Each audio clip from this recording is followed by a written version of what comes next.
Hello and welcome to the Rise Fitness and Nutrition Podcast. I am your host Carlo. Today I'd like to introduce you the 10 things I wish I knew when I started lifting and caring about my nutrition, so that you can benefit from my mistakes to improve your lifestyle. As there's a lot to talk about, this will be a two-part episode, so enjoy the first one. That's right, everybody. It's time to open the wardrobe and pull some skeletons out. We all start at a point, then we, hopefully, improve from there onwards. Making mistakes is alright, not working to correct them is wrong, so here I am, shedding light on the mess-ups that I have faced so far to help you avoid them so that these won't be made twice. There we go, without much further ado, number 1. Form matters over anything else. I don't think I had to be very specific here, but there is nothing worse than performing any lift with bad form. First of all, because lifting heavy with bad form will lead to injuries and pain, and those will keep you away from training for a long time. Secondly, not only because a bad lift is risky, but it's also not efficient at all. Take a very classic example, the bicep dumbbell curl. If the weight is too heavy for you to handle, chances are you might end up swinging it up and down, creating momentum that takes tension from your biceps away, and you might start bending at your back, leaning forward with your shoulders and other compensatory movements that, again, will take tension away from where you want it, the biceps. Now, I would like to ask you to make an experiment. The next time you go to the gym, take a look around you and look at the people that are performing this exercise. How many of them are doing it correctly? How many of them are swinging around a heavy weight that they would not be able to lift in a controlled way? Are you falling in this category too? Well, here is my advice. Lower the weight, control the movement up and down, and there you go. Let them biceps grow.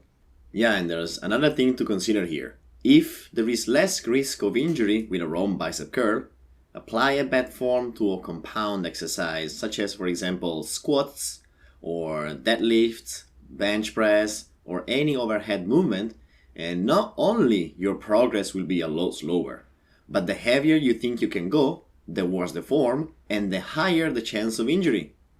So lifting per se is not dangerous. Oh my god, lifting weights is gonna murder you. No, that's BS. But being unaware of your strength and limits, and that your form might be incorrect, leads to very bad outcomes.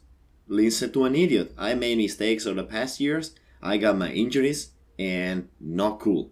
That said, if you're not sure if your form is on point, lower your ego and ask a trainer or an expert lifter to spot your execution and help you figure out whether your movement is okay or not and where to improve it. If you can't ask anybody, film your lifts from different angles and study. Study the right form. Compare the form of expert lifters with yours and understand where you can improve it. Yeah, I know this takes time, but this is what makes the difference between progressing safely and being stuck in a gutter or being stuck home because you're injured. Number 2. Rest time is not standard through your workout. Duh. I am very guilty here. When I started lifting, I thought that every exercise could have the same break. Say, 30 seconds or 1 minute and BAM! Back again to moving iron around. Well, to my expense, I found out that insufficient rest will hinder your performance, will make you able to exert less power and, therefore, at the end of the workout, have less quality reps and less volume. What does this mean? Inadequate rest will slow down your progress considerably. Rule of the thumb? Compound lifts that involve a lot of muscles and potentially serious heavy weights will tax your muscles a lot harder and therefore deserve a lot more rest. Now, what is a long rest? It depends on your strength level and on what weights you're moving around. But take my example. When I perform deadlifts, squats, hip thrusts, bench, or overhead press, by the way, compound movements, during the warm-up sets I take around 2 minutes breaks, and in the proper heavy sets, at the very least, I take 3 minutes breaks. more than often more. That is to say that if I go towards lifting my maximum weight or I reach the point where I fail the last reps, I take longer breaks. And why is that? Well, once again, because if I don't rest well enough, I won't be able to perform as much as I could if my muscle rested. So I hit less volume and ultimately provide less stressors to my muscles to grow stronger. My word of advice here: track your breaks with a stopwatch or use any app that notifies you when the break is over so you can be on the spot. What about accessory exercises? For instance, again, the bicep curl. The break, yes, can be shorter. Play around with finding the sweet spot according to your goal and fitness level. For example, I found that around 60 seconds for bicep curls or tricep extension could be enough for me, but that depends on how heavy and how taxed you already are. Number 3. Compound lifts are the main course in a training menu, and the accessories are the sides. Oh yeah, compounds, baby! A compound lift is an exercise that involves a few different groups of muscles at the same time. 2 examples for all: barbell squats and deadlifts. The first targets the entire lower body plus your abdominal region and partially other stabilizers up along your back and shoulders. The second one involves the entire posterior chain of your body, basically from your neck all the way down to your heels, along with your abdominal region, the entire lower body, if this wasn't clear enough, and your arms. Now, when should you program them in your workout menu? If they are the main course, they should have the full priority over the appetizers. So if you go to a very nice restaurant and the main course is your favorite food ever, I am sure you are not going to stuff yourself with bread and appetizers, aren't you? The principle here is the same. If you're training legs today and are going to work heavy on squats, well, you really shouldn't go crazy on the leg extension or hamstring curl machines first. Add some heavy goblet squats and then, when your legs are shaking and drained, approach the barbell and then go for your lifetime heaviest set of squats. You wouldn't possibly be able to squat at your best because, well, yes, you're drained. But hey, no worries. I have been there, I had done that, and I was very surprised if my squats won't go up in weight. And guess what?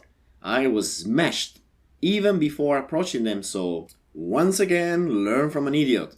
Plan your workout in advance, and if the squat rack is busy at the gym, work around the rest without destroying your leg first. And then, when it's available, go get that squat done, champion!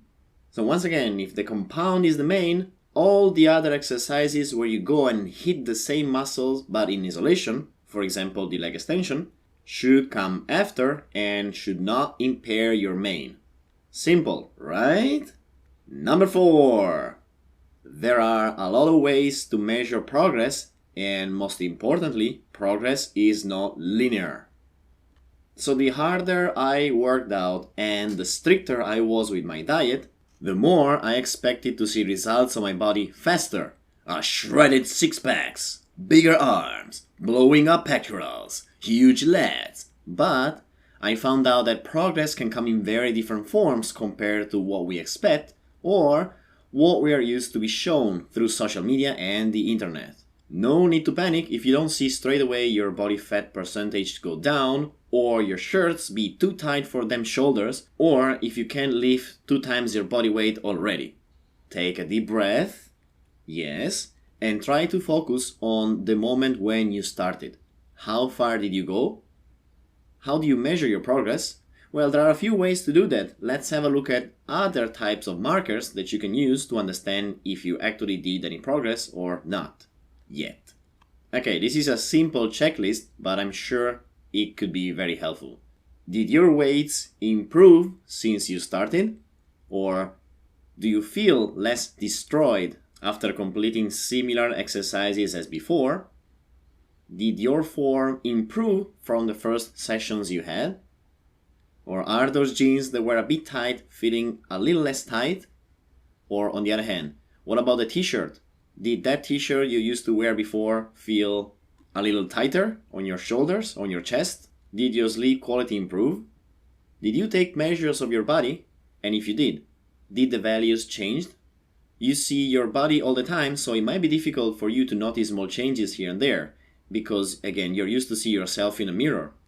So if you do take measurements of your body, it could be eye-opening for you to see the changes that you didn't notice. Or did you take any progress pictures? How do they look all the way to now? Any small or any big noticeable change? Just don't forget, changes don't happen overnight. So progress picture will show progress, little by little. But if you kept on being consistent taking progress pictures over time, you should be able to see clear changes from the ones you took a few months ago compared to now. The last couple of markers are, for instance, did you measure your body weight consistently and did you notice a regular trend towards your goal? And lastly, if you had concerns over your health, did you have your blood work checked before starting the training? And how is it going along the way? Did your markers improve? Now these were a few examples, but how did it feel to go through this checklist with me? Take me for an example. When I thought I was stuck in a slump, I used this very same checklist and realized that actually I did quite the progress without being fully aware of it. But once again, we might not notice progress because we are used to see and live in our body, right? So sometimes it's difficult to understand where things are going.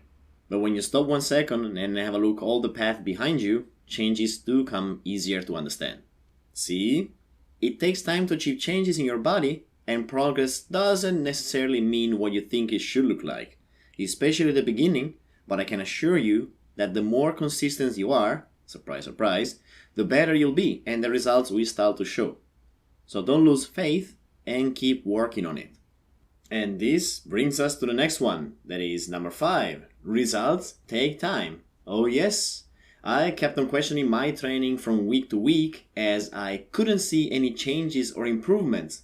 So I kept on going all directions, chasing for new training trends and shortcuts, but it doesn't work. Let me waste my time for you, and please focus on the long-term goal. Get a plan, stick to it consistently, and you will see results. If they are slow to arrive, troubleshoot your path and understand where improvements can be applied. There's always room for improvement. When I was younger, I wish somebody told me what I'm about to tell you now. This is not a race. There is no finish line. It's a lifestyle. So you can fail if you put your work in it.